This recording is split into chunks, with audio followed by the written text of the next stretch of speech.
তারপরে ভাই কই বিয়া করে বেতে আনলো, আনার পরে একদিন দুদিন করে করে 4 মাস 5 মাস 6 মাস পার হয়ে গেল।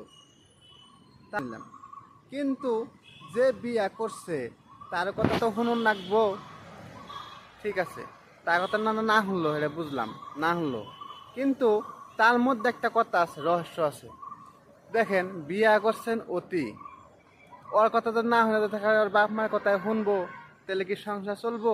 জীবনেও না। যেমন বিয়া করছে, ও কিন্তু আর মন মতলিবিতে বিয়া করে নাই, ওর বাপ মায়ের আশা পূরণ করবার জন্যে ও বিয়া করছে। তাহলে আমি ভাই কই, ও যখন বাপ মায়ের জোরজবস্তি বিয়া করাইছে, তারও তো একটা জীবন আছে, মানে তারও একটা লাইফ আছে।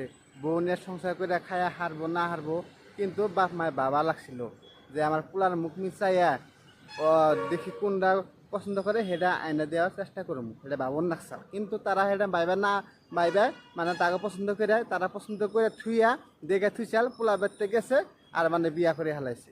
কিন্তু পোলার জীবনটা যে শেষ দিছে সেটা কিন্তু একবারও ভাবে নাই। যা